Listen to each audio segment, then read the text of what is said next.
வணக்கம் உறவுகளே, இது சமகாலம் தேவையான விடயங்களை உரையாடி கொண்டிருக்கிறோம். இன்றைய சமகாலத்தில் நாங்கள் உரையாட போகின்ற விடயங்கள் நாட்டின் மிகச்சிறந்த ஜனாதிபதி அனுரவே ஆளும் தரப்பு தெரிவிப்பு, நிறுத்தப்பட உள்ள நாடாளுமன்ற உறுப்பினர்களுக்கான ஓய்வூதியம், கோட்டபாயவிற்கு உயர் நீதிமன்றம் பிறப்பித்திருக்கின்ற உத்தரவு, இலங்கையின் வாட்ஸ்அப் பயனாளிகளுக்கு சிஐடி அதாவது குற்றப்புலனாய்வு திணைக்களம் விடுத்திருக்கின்ற அவசர கோரிக்கை. இந்த விடயங்களை தான் இன்றைக்கு சமகாலத்திலே நாங்கள் சற்று சுருக்கமாக பார்க்க போகிறோம். பேசப்பட வேண்டிய விடயங்களாகவும் இவை காணப்படுகின்றன.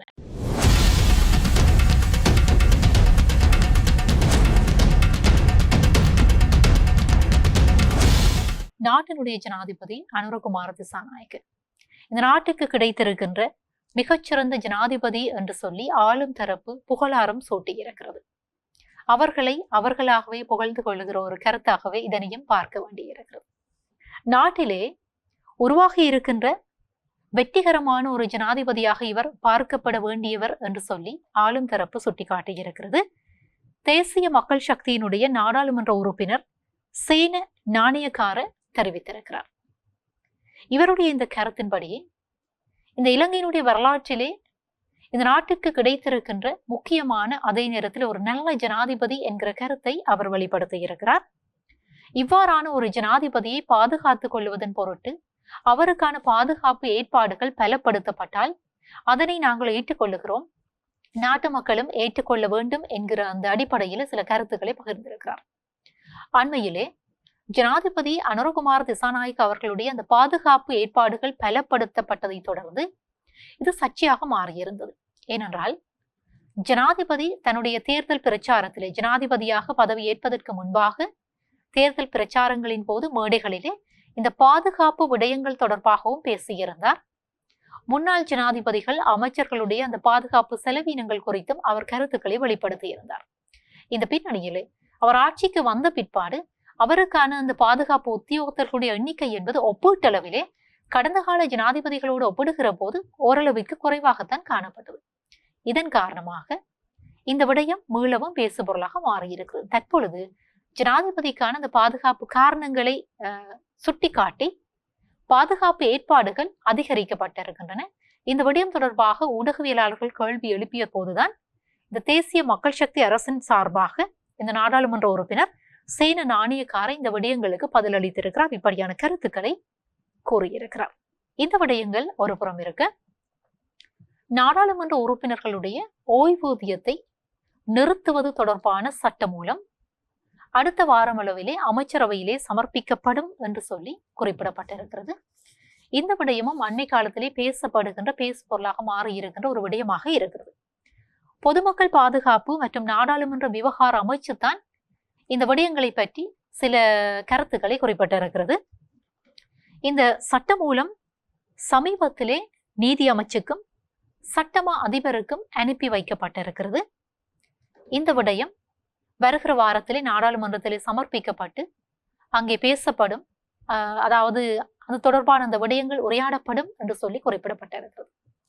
முக்கியமாக இந்த விடயம் தொடர்பாகவும் பேச்சுக்களை ஆரம்பித்தவர்கள் தேசிய மக்கள் சக்தியினர் என்பதும் இந்த இடத்திலே நாங்கள் சுட்டிக்காட்ட வேண்டிய விடயமாக இருக்கிறது. ஏனென்றால் தேர்தல் பிரச்சாரங்களின் போதும் இந்த நாடாளுமன்ற உறுப்பினர்களுக்கு வழங்கப்படுகிற இந்த ஓய்வூதிய பணம் தொடர்பாக அவர்கள் தங்களுடைய கருத்துக்களை வெளிப்படுத்தி இருந்தார்கள். பெருமளவான நாட்டினுடைய பணம் இப்படி ஓய்வூதியமாக செல்லுகிறது என்கிற அந்த விடயத்தை அவர்கள் வெளிப்படுத்தி இருந்தார்கள். பொது வழிகளிலே இப்படி பேசுவது என்பதும் வரவேற்கத்தக்க விடயம். அங்கே ஒரு நியாயப்பாடு காணப்படுகிறது, உண்மைதான். ஏனென்றால் ஒரு அரசு சேவையிலே இணைகின்ற ஒரு பொதுமகன் அல்லது ஒரு அரசு சேவையாளருக்கு 60 வயதின் பிற்பாடுதான் ஓய்வூதியம் வழங்கப்படுகிறது.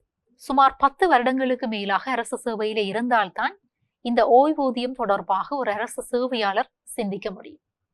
இப்படி இருக்கிற போது இந்த நாடாளுமன்ற உறுப்பினர்களை பொறுத்த வரைக்கும் 5 வருடங்கள் சேவை ஆற்றிவிட்டு எப்படி அவர்கள் தங்களுடைய வாழ்நாள் முழுவதும் ஓய்வூதியத்தை பெற முடியும் என்கிற கேள்வி எழுப்பப்பட்டிருந்தது. உதாரணமாக ஒருவர் தன்னுடைய 30 வயதிலே நாடாளுமன்ற உறுப்பினராக தெரிவு செய்யப்படுகிறார் என்று சொல்லி சொன்னால் 35வது வயதிலே அவருடைய அந்த நாடாளுமன்ற பதவி என்பது முடிவுறுத்தப்படும். ஒருவேளை அடுத்து வருகின்ற தேர்தலில் அவர் வெற்றி பெற்று இன்னும் ஒரு 5 வருடத்தை கழித்தால், இப்படியாக அவர் ஒரு 20 வருடத்தை கழித்தாராக இருந்தால் ஏற்றுக்கொள்ளக்கூடிய விடயம். ஆனால் முதலாவது தேர்தலிலே வெற்றி பெற்று அதற்கு அடுத்தடுத்த தேர்தல்களிலே அவர் தோல்வியை தழுவாராக இருந்தால் அவருடைய சேவை காலம் என்பது குறைந்தது 5 வருடங்களாகத்தான் இருக்கு. இப்படி இருக்கு. இப்படியான ஒரு சந்தர்ப்பத்தில் 5 வருடங்கள் கடமையாற்றிவிட்டு மக்களுடைய வரிப்பணத்திலே அந்த ஓய்வூதியத்தை பெற்றுக் கொள்வது என்பது ஏற்றுக்கொள்ள முடியாத விடயம் என்பதும் இந்த இடத்திலே சுட்டி காட்டப்பட வேண்டிய விடயமாக இருக்கிறது. இப்படி இருக்கிற போதுதான் இந்த விடயம் தொடர்பாக தேசிய மக்கள் சக்தி அரசு கவனத்தை குவித்திருக்கிறது.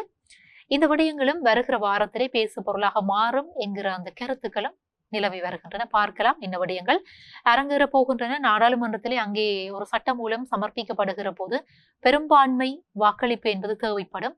எப்படி இருக்கிறது அவர்களுடைய மனநிலை, எப்படி இந்த சட்டம் மூலம் நிறைவேற்றப்படுமா இல்லையா, இந்த விடயங்களை பற்றியும் நாங்கள் பார்க்க போகிறோம். ஏனென்றால் தேசிய மக்கள் சக்தி அரசாங்கம் ஒரு நியாயப்பாட்டை வெளிப்படுத்தி இருக்கிறது. எப்படி என்றால் நாடாளுமன்றத்திலே அங்கே மக்களுக்காகத்தான் அவர்களும் நாடாளுமன்ற உறுப்பினர்களாகி சேவையாற்றுகிறார்கள்.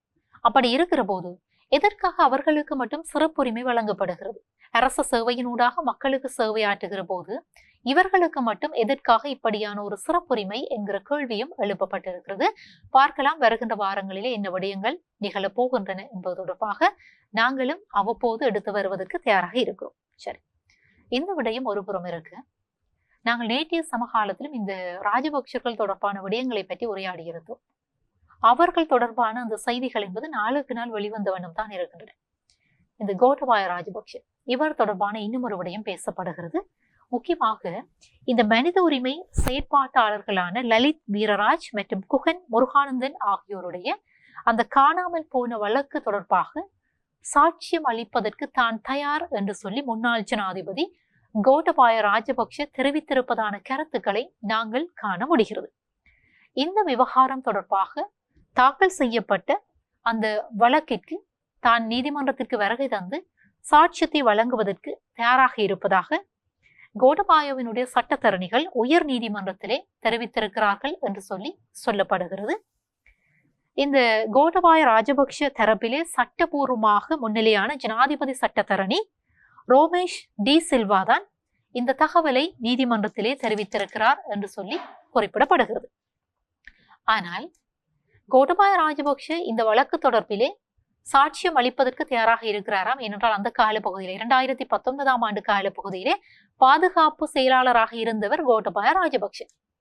அதே நேரத்திலே இந்த வாக்குமூலத்தை வழங்குவதற்கு தனக்கு கொழும்பிலே நீதிமன்றத்திலே ஒழுங்குகள் மேற்கொள்ளப்பட வேண்டும் என்று சொல்லி அவர் சுட்டிக்காட்டியிருக்கிறார். என்ன காரணம் என்றால் தனக்கு பாதுகாப்பு பிரச்சனை இருக்கிறதாம். யாழ்ப்பாணத்திற்கு வருகை தந்து அந்த சாட்சியங்களை வழங்க முடியாது என்று சொல்லி அவர் குறிப்பிட்டிருக்கிறார். அதாவது கொழும்பிலே உள்ள நீதிமன்றம் ஒன்றில் தான் சாட்சி அளிப்பதற்கு தயார் என்று சொல்லி அவர் குறிப்பிட்டதாக அறிவிக்கப்பட்டிருக்கிறது. இந்த விடயங்களை அடுத்து ஜசந்த கொடாகொட மற்றும் குமுதினி விக்ரமசிங்க அதோடு ஷான் குணரத்ன ஆகிய நீதியரசர்கள் அடங்கிய அந்த குழு, அந்த உயர் நீதிமன்ற குழு என்ன செய்திருக்கிறது என்றால் சாட்சி அளிக்கும் கோரிக்கையை யாழ்ப்பாண நீதிமன்றத்தில் 4 வாரத்தில் சமர்ப்பிக்க வேண்டும் என்கிற அந்த உத்தரவை வெளியிட்டிருக்கிறது. அதே நேரத்திலே கோட்டபாய ராஜபக்ஷ சாட்சி அளிப்பதற்கு தயாராக இருக்கிறார் என்கிற இந்த பட்சத்திலே இந்த வழக்கை முடிக்க வேண்டும் என்றும் அவருடைய தரப்பினால் வாதாடப்பட்டிருக்கிறது.